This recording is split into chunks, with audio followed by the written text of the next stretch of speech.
World War III starts and the nukes start coming down, hitting population centers first. How screwed are you? If not, what do you do? I'm 30 kilometers or so from the nearest major city, so I don't get vaporized in the explosion, but get the cool burns and radiation sickness. Or superpowers. If you believe in old-fashioned comics. Let our powers combine, I am Captain Planet. Nice, cool breeze. I live close to a German Navy base. So, on the one hand, I could be fucked because the enemy tries to wipe out the Navy in one blow. On the other hand, they might not bother with it because our Navy is mainly a threat for our federal budget. The whole German army is by now, to be honest. At least the ships actually swim by day and night. For those who don't know how screwed they are, you can check out this interactive map. Well, as long as it's not the Tsar bomb, I'm completely safe. However, once the 6 weeks to starvation clock starts, things will go south very quickly. Oh shit, fuck, why do I live so close to Boston? Because Boston is cool. Editan, you're a synth. Live about 30 minutes from New York City. I'll miss you all. Also in New York City, so third degree burns for me. I live in the most isolated capital city in the world. Would probs just grab my pets and drive a few hours into the country, find some eco-resort in the outback along the coast, and go full on Mitch-on from The Walking Dead lol. Let me guess, Canberra? Head up to Mulligan Station in Queensland near Mariba. The resort lodge there will likely be empty and is completely self-sufficient. Not Perth, there's heaps of eco-retreats up north, and WA is pretty big, so it'd be easy to find a place away from people. To be fair, Russia might decide to save its nukes seeing that your continent is burning itself to the ground unassisted as it is. Canberra would be screwed. It's the national capital, contains the federal parliament, headquarters for most government agencies, including the Defense Department and intel agencies, plus has a major military C&C center within 20 kilometers of the city. New York City, I go first. Honestly though, I'm cool with that, who would want to survive the apocalypse? Whatever comes next is gonna be a cancer lot and starvation-filled nightmare. Really goddamn screwed. I am currently living in the largest city in the US. I die pretty quick. I live in a target-rich environment. I count myself lucky. I wouldn't want to survive that. I might be okay for people who live in very remote locations not close to population centers or military sites. But I think that the nuclear winter would be pretty terrible, even if they don't traditionally rely on society for anything.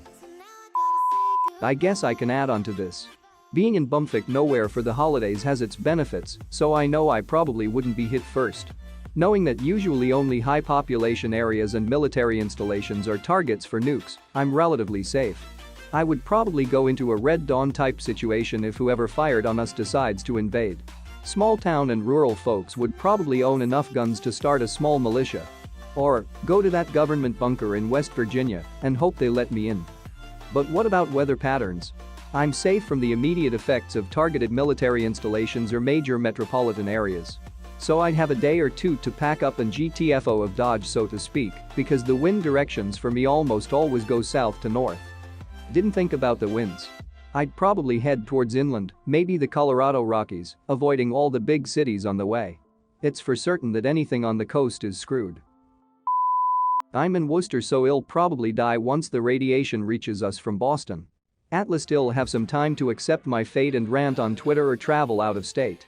At first I thought you meant Worcester, UK, and thought that Birmingham being bombed would be a bigger problem. I'm good. I'm in Texas. Lots of doomsday preppers out here. I'll trade my services for protection. Services? Giggity giggity. Lamau. Thought the same. I live near Mar del Plata, which apparently is the safest place if the nuclear war between USA and Korea ever happen, so I'm pretty fine. And Korea has about 10 nukes, and the USA has more than 5,000 plus, so lol. Being an hour from Boston, I may be in trouble. I'd go to my basement and cry. New York City is 30 miles to my east, and the prevailing winds typically blow from west to east, so I should be fine. However, the Picanini Arsenal, where a lot of top-secret weapons testing and God knows what else goes on, is maybe 10 miles away, but if the Russians are targeting that or not. They are now, thanking you for the info. Well, I'm in North London, so I'm kinda screwed. Yeah, luckily I'm moving. You lucky shit. I live in a megacity visible from space. Fuck. Hong Kong.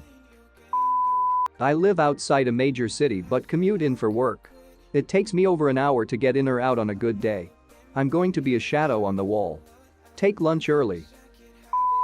If I'm back at school, I'll probably die quickly since I'll have no way to get out of the city. If I'm home for break, I think I might just make it, bring from a small Midwestern city. They'll hit the megalopolis of the East Coast first, along with California. If it's based on population, as long as I'm careful, I can avoid the damage and escape to a safe haven. I live in Berlin, the capital of Germany. Though we are only like 2 to 3 million spread over a wide area, so we are more like a oversized small town. You'd need a few nukes to cause some damage. Far from the nearest large cities, but surrounded by Air Force bases, so fairly screwed. I'm fairly safe actually. Appalachia, Kentucky, we'll get some windborne radiation, but nothing that bad. Hunker down for a few days, then my local community will probably take care of each other. We're all a bunch of mountain folk and we stick together. Sure, it's possible someone could go rogue, but we all know each other more or less, and we're all armed to the teeth with a lot of hunters, trappers, and farmers. I'd say our chances are pretty good. 60-ish miles from Denver, but high in the mountains. I don't know much about Fallout, but I think I'd be good up here. About 5 miles from a probable detonation, so dependent on bomb used, if thermal zone doesn't turn me into a human torch, I may survive. Fun fact, if unthinkable does happen and you survive and can see a mushroom cloud, you need to check wind direction and move 90 degrees or so away from it pretty sharpish. If in the wind path of it when it comes back down, all that radiation gonna land on you if you don't. Shit, I live in Chicago. Well, Chicago's population is going down, so the nukes will probably not be aimed for us. Don't worry, noon's going there. Lol, JK. I live in Bournemouth, so I'll survive being vaporized, but will most likely die from radiation poisoning unfortunately. Bristol, Plymouth, and Portsmouth will be hit with nuclear bombs which are about 20 to 30 miles away from me, so hopefully I'll survive long enough to rebuild society. A lot further than 20-30 miles, Bristol's at least 50 miles from Bournemouth and Plymouth's further, but Portsmouth is probably around 40 miles as the crow flies. Thank God for that. So the chances are I'll survive.